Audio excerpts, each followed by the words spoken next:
Good morning, boys and girls. Welcome to today's lesson. Today's going to be a review on Module 16. So we're going to review everything that we've learned about equivalent fractions. The I Can objective for today reads, I can represent, recognize, and generate equivalent fractions with smaller and larger parts. So boys and girls, before we get into the module review, I want you to take a look at the screen. This is the activity that I put into your Nearpod activity from yesterday. It's an equivalent fraction simulator. And I told you that I would record the screen and go over it a little bit so that you understood how to use it. If you take a look at it, you're going to see that there's different types of models that you can use. You can use circles, you can use bar models, you can use bar models vertically, and you can use even cylinders and number lines, so you can switch through different models to see what they look like.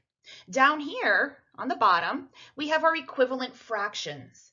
And the computer or the simulator automatically tells you what an equivalent fraction is to the one that you've picked. So right now I'm picking 0 over 1, or 0 parts out of 1. So an equivalent fraction would be 0 parts out of 2. The reason that they're equivalent is because you're not shading anything in. It doesn't matter how many parts a shape is broken into. If you are not counting any parts, then they're both equivalent. Okay. If you pay attention to the mouse on the screen, you're going to see all the clicks that I go ahead and do, and I'll talk you through it. Okay, so here I'm just showing all the different models that you can pick.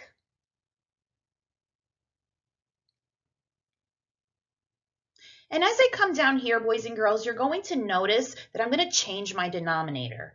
When I changed my denominator to a 2, it automatically changed my second denominator, my equivalent denominator, to a 4. And if I increase my second denominator, it changes it to a 6. And you'll notice that the parts in the whole change also. So 2 equal parts, and in the second model, it's 6 equal parts. Now, since both of my numerators are 0, I'm going to go ahead and change the first numerator to a 1. And it goes ahead and it shades in 1 equal part, so 1/2. But now, in order to build an equivalent fraction, I need to shade in 2/4, or 2 parts out of 4. If I go ahead and I increase my numerator again and I shade in 2/2, the second one shades in 4/4, or 1/2. Now I went and I changed my denominator to 6ths. And you notice how I flip-flop back and forth, and the model changes, except the amount of space that's shaded in stays the same.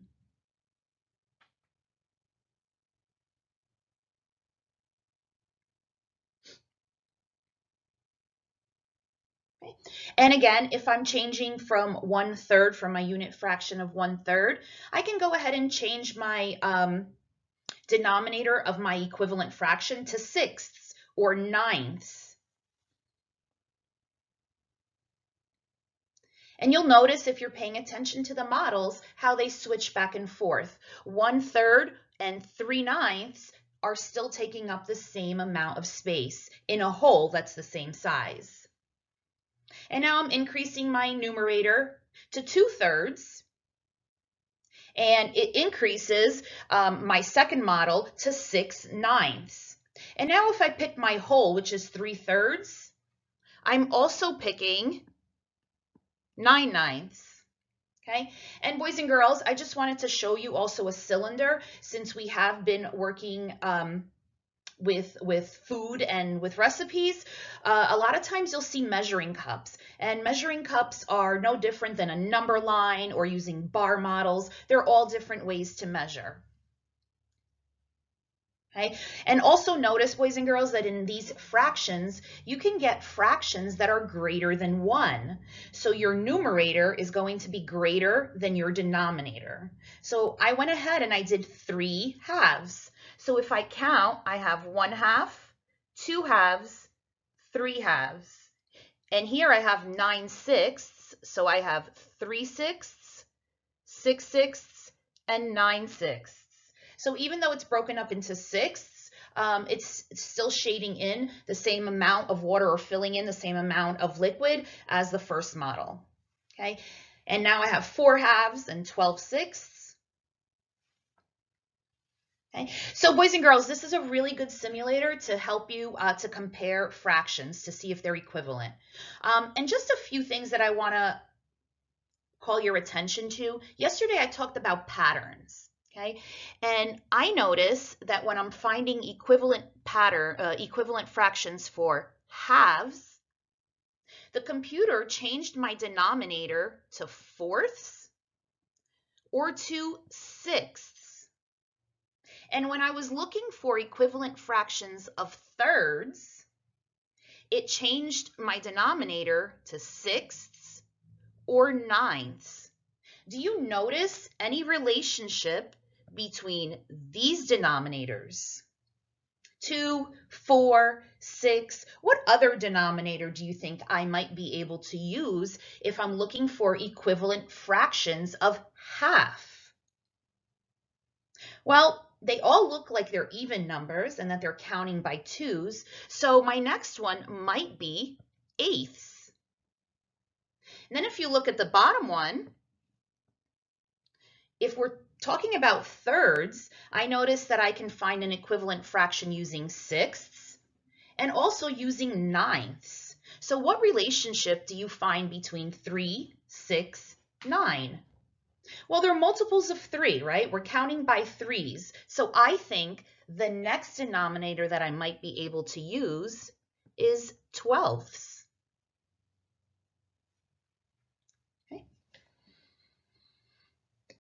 Okay, so boys and girls, it's your turn. We're going to stop here. You're going to pause the video, and I want you to go into your book and complete the module review in your book. When you finish completing the 2 pages, you're going to come back to the video and we'll go over it. Okay, boys and girls, welcome back. So let's see how you did. Let's start with the vocabulary, and we're going to choose the correct term from the vocabulary box to complete the sentence. Number 1, the blank shows the number of parts into which the whole is divided. Number of parts that the whole is divided. Think about what part of the fraction tells me how many equal parts in a whole. Right, it's the denominator.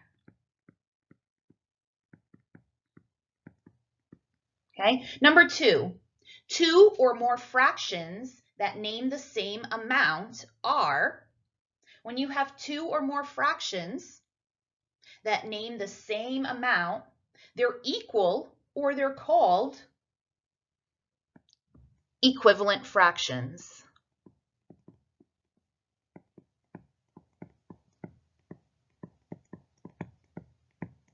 Number 3, what fraction does the point on the first number line represent? So we're looking for this point right here. And we know that the number line is 1 whole because it goes from 0 to 1. And now we have to figure out what that fraction is. So the first thing I want to do is find my unit fraction. I want to know what denominator I'm going to use. So in order to find out what denominator I'm going to use, I'm going to look for the equal number of parts that make up 1 whole, right? So I have 1, 2, 3 equal parts that make up 1 whole. So that's going to be my denominator. So I know I'm counting by thirds. Now I can go ahead and count by your unit fraction of 1/3 until we get to the whole. So let's see, we start with 0 thirds or 0, 1/3, 2/3, and then 1 whole or 3/3. So since my 1 whole is 3/3, I know that I labeled my number line correctly. And my point is at 2/3. Draw a point on the second number line that is equivalent to the point on the first number line. So if we're talking about an equivalent fraction, we want the same amount of space or the same distance. So in the first number line, my distance went from 0 to here. So in my second line, I want my distance to go from 0 to here. So I'm going to go ahead and draw a point to show that that would be an equivalent distance to the other number line. But now I have to figure out what that fraction is. So the same thing that I did with the first number line, boys and girls, I'm going to count how many equal parts is between 0 and 1. So 1, 2, 3, 4, 5, 6 equal parts. That means my denominator that I'm using is sixths. And now I can go ahead and I can take that and I can label my fraction. 0 or 0/6, 1/6, 2/6, 3/6, 4/6. Okay, so that point that I labeled is 4/6. Now we're going to use our symbols less than, greater than, or equal to compare the fractions on the two number lines. So we're comparing 2/3 and 4/6. And boys and girls, just notice our denominators. We have a 3 and a 6. If you remember from this screen before when we were doing the simulation, you noticed that the computer changed it from thirds to sixths, okay? So now you have 2/3 and 4/6. What symbol could we use to compare the two fractions? Well, since they count the same amount of space or distance, they're equal to each other. So we're going to go ahead and we're going to use our equal sign. Okay, so boys and girls, number 4, match the equivalent fractions. Tell what strategy or tool you will use to solve the problem. Explain your choice, then find the answers. I like making fraction strips, okay? They're super easy to make. So I'm gonna go ahead and I'm gonna make my first one. And I know that that's gonna be my 1 whole. So then I'm gonna make another one and it's gonna be the same size. And I'm going to make that a denominator of 2. So I'm going to break that into 2 equal parts. And each part is going to be 1/2. Then I'm going to make my next one. And I'm going to turn this one into fourths. Okay, I'm going to keep the half, the fourths, and the sixths together. So I'm going to use a denominator of 4. And I'm going to make 4 equal parts. And I can label it.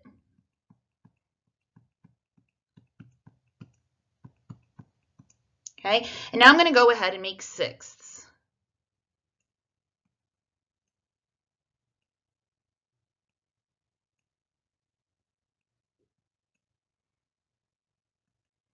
And since it's getting tinier, the spots, I'm not going to label it, but each part equals 1/6. Okay, and now down here, I'm going to do thirds. Okay, and I can label those. And you'll notice that the sixths are also next to the thirds. So it's going to make it a little easier to compare. So 1/2, and I want to match that to either 1/3, 2/4, or 8/6. So let's think about it. 1/2 is here. Okay, and now I can compare it to 1/3, which is this amount. I can compare it to 2/4, which is this amount, or I can compare it to 8/6. Well, think about it. Here, I have 6/6. So if I wanted 8/6, I would have an extra 2/6 of another whole. So I know that 1/2 definitely is not equivalent to 8/6. So now we have to decide, is 1/2 equivalent to 2/4 or 1/3? Well, since the fourths are right below the half, it's easy to see that 2/4 are equivalent to 1/2. And again, I'm noticing that pattern, a 2 and a 4, 2/4 and 1/2. You can multiply 2 times 2 and you get that 4. It's a multiple of 2. So now we have 4/3. Well, let's think about it. 4/3 is a fraction greater than 1. There's more parts than you need to make one whole. So 4/3, the only other fraction that is greater than 1 is 8/6. And then we have 2/6. Okay, and we'll use green for this. 2/6 and 1/3. And we see that those two parts are equivalent.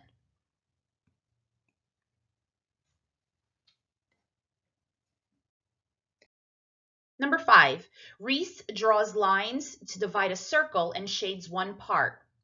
Divide the same size circle another way to show an equivalent fraction.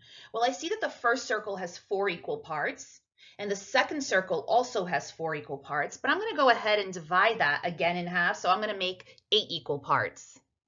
So I'm just going to draw one line this way and one line this way, and it reminds me of pizza. So if I'm going to shade, how many parts do I have to shade in order to have the same area shaded? Well, I would have to shade this part and then this part. If I shade those two parts, I have the same amount of space shaded in. So this one represents 1/4, and this one represents 2 parts out of 8, or 2/8. So 1/4 is equal to 2/8. So for number 6, we're going to match the equivalent fractions, and they give us a model to help us. So we're looking at the first one, 4/6, and 4/6 is equivalent to 2/3. Then we have 3/4. 3/4 is equivalent to 6/8. 2/6 is equivalent to 1/3, and 2/4 is equivalent to half. If you have your fraction strips, if you made fraction strips when I put out that video, you can use those to help you out. Number 7, write 2 equivalent fractions represented by point A. So let's see. On this number line, we have 1, 2, 3, 4 equal parts. So point A can represent something out of 4 equal parts. So it can represent 1, 2. It can represent 2 parts out of 4, or 2/4. What do we know about 2/4? 2 parts out of 4 is the same thing as having 1/2. So 2/4 is 1/2. And if we were to split this number line just into 2 equal parts, you see that A is right in the middle. Now it says, write 2 equivalent fractions represented by point B. Point B is exactly on 2 wholes. I know that 1 whole would mean that the numerator and the denominator are the same, like 4/4.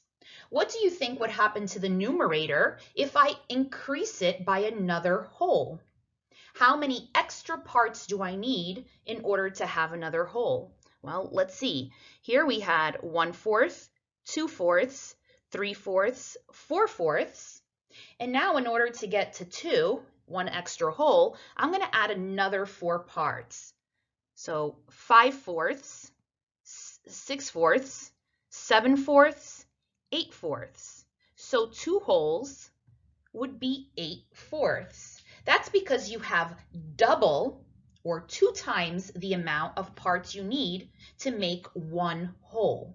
So you make 1 whole with 4 parts, but you have 8 parts, so that means you can make 2 wholes.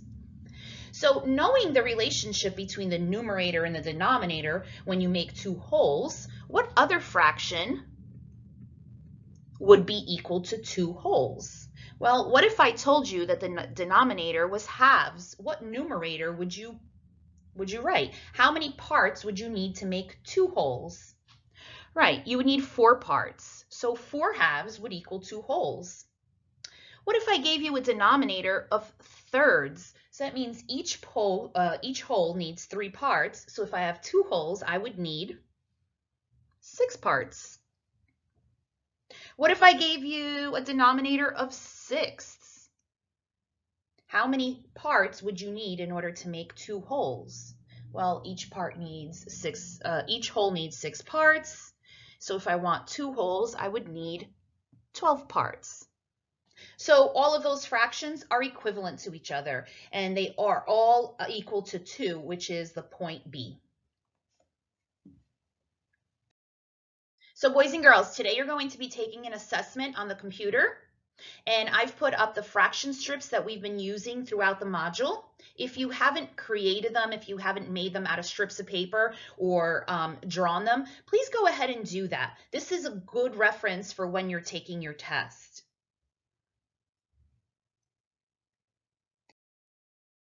So today's assessment, boys and girls, instead of taking it on Nearpod, we're actually going to go ahead and take it on HMH on the computer. But I'm going to walk you through it with this video so that you can see exactly where to go. So the first thing you need to do is to get onto Clever. Most of you have the Chromebooks, and if not, you've all logged in, so you all know how to get to Clever. Once you're in Clever, you're going to click the HMH, which was that little ED, right? And you're going to wait, and you're going to see this popped up. Make sure that you're selecting the Into Math Grade 3. You're going to click on Assignments. When you're on Assignments, you're going to look for the Interactive Module Assessment, and it's due in 7 days, okay? And you're going to click Start.